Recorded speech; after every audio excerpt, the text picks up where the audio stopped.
Our White House correspondent Liz Landers was in the briefing room for President Trump's press conference today, and she joins us now. So, Liz, let's talk more about that 48-hour timeline the president has given Iran. What more do we know about that? That latest deadline is at 8 p.m. Eastern tomorrow, and the president set this yesterday, so we're about 24 hours from when that deadline is going to be reached, and that is when the president is threatening to bomb power plants, bridges, other sites across Iran.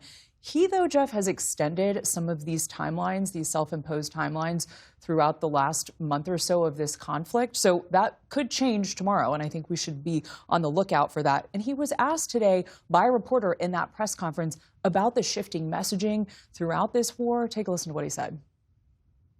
Your messaging on the war has moved from the war is coming to an end to war going to be bombing Iran to the Stone Ages. Right. And we've heard a range of those kind of messages. So which is it? Are you winding this down or are you escalating it? I can't tell you. I don't know. I can't tell you. It depends what they do. This is a critical period. They have a period of, well, till tomorrow at 8 o'clock. I gave them an extension. They asked for an extension of 7 days, right? I said, Steve, give them 10 days. The president was asked if those threats to bomb energy infrastructure amounted to a war crime, and he said that he's not concerned about that and that he hopes that he doesn't have to do that, but he says, no, I'm not concerned. Jeff. The president also said he was upset about what he called a leaker in the government who told members of the media about the second missing airman.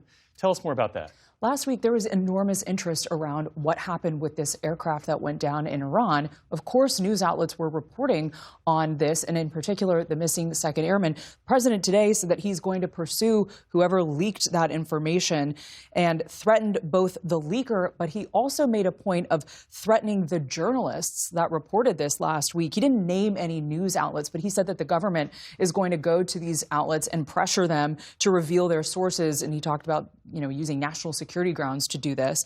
Jeff, this is the same administration that I would just, remind people has recently gone after and raided the home of a Washington Post reporter for some of her reporting about the Trump administration.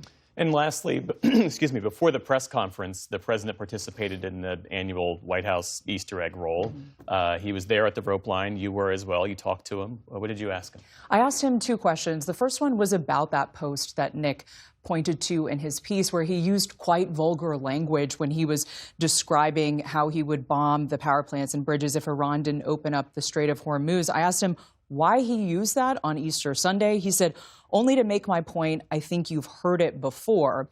I also asked him, because when we were in this rope line here, he was talking about how he was doing all of this to help the Iranian people. I said, how is it helping the Iranian people if you're going to bomb their energy infrastructure? Here's what he told me. The Iranian people, when they don't hear bombs go off, they're upset. They want to hear bombs because they want to be free.